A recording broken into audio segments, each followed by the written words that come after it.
Las vacaciones, ¿cuánto afectan al aprendizaje? Bueno, hay que partir de la base de que se hizo un estudio en la región y la Argentina tiene las vacaciones de verano de las más extensas. Más prolongadas. Sí, exactamente. ¿Y esto qué implica? Sobre todo a la hora del retorno del alumnado, ¿no? Uno se desconecta de lo que ha aprendido el año anterior.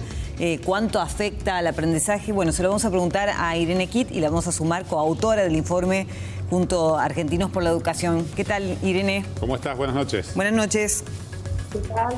Muy buenas noches, gracias por dedicarle tiempo a educación, que ocurre todo el año, no solo en el tiempo escolar, sino la cabeza se debe desarrollar y ampliar lo que sabe hacer todo el año. Claro, y es como antipático seguramente, sobre todo para los chicos, ¿no? Y también para los padres ponerse a hablar de este tema en pleno enero, pero es justamente, ha sido un tema de discusión.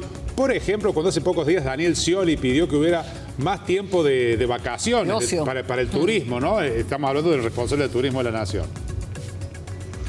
Sí, a ver, queremos dividir en el informe dos temas, digamos. Por una parte, lo que hace al tiempo de verano, es necesario el descanso, el cambiar de aire, pero eso nos quiere decir dejar de usar la cabeza. Y te vas a tomar un ejemplo, recién ustedes estaban hablando de una nota deportiva. Sí. Entonces, suponte, si yo con mis hijos, yo soy el papá o el abuelo, y hago que mis nietos, mis hijos, mis sobrinos, sobrinas, porque ahora están sobrinas y nietas, las mujeres también, por ejemplo, mostrarle una jugada y que ellas la relaten, ¿no? O sea, hablar sobre algo que se ve, analizar en qué posición está y qué chances matemáticas tiene de subir, de ascender, de mantenerse, cuántos goles habría que hacer para tal o cual cosa. Eso es usar la cabeza. Nosotros lo que queremos decir en Argentinos por la Educación son dos cuestiones.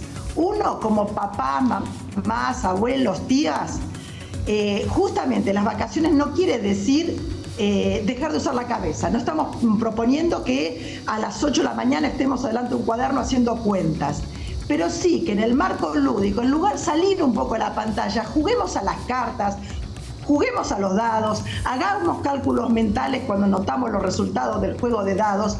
Todo eso es usar la cabeza. Hablemos, le dejamos a los chicos ver la tele o ver un video o jugar en la pantalla. Bueno, ahora te apago la pantalla y háblame de lo que hiciste. Convenceme de lo que hiciste. Contame otro final de lo que hiciste. Eso es usar la cabeza y ayuda a que cuando volvamos acá a la escuela, la cabeza no se haya ido de nuestra persona, sino que se mantenga activa. Lo que decís es muy apropiado, incluso coincidimos, pero ¿qué pasa en los niveles socioeconómicos más bajos, donde no hay esa predisposición a lo mejor de los padres porque simplemente no están en el hogar para que de alguna manera no se desconecten con lo aprendido? Absolutamente, digamos. Eso es algo que por ahí naturalmente en ciertos sectores sociales que se pueden ir de vacaciones, que los parientes son profesionales y demás, esto como que surge naturalmente. Claro. Nuestra responsabilidad social tiene que ver con dejarle a las familias de los sectores más desfavorecidos, ya sea a través del club, de la iglesia, de la propia familia, de algún tipo de organización social que a nosotros nos permita mantener esa cabeza activa. Pero además, esto es para la familia, y la verdad que nuestras familias hicieron mucho en la época de la pandemia.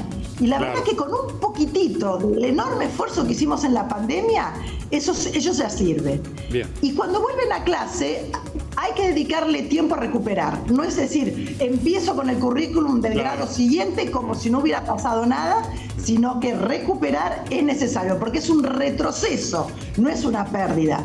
Va a ser una pérdida si yo lo ignoro, pero ese retroceso se puede recuperar.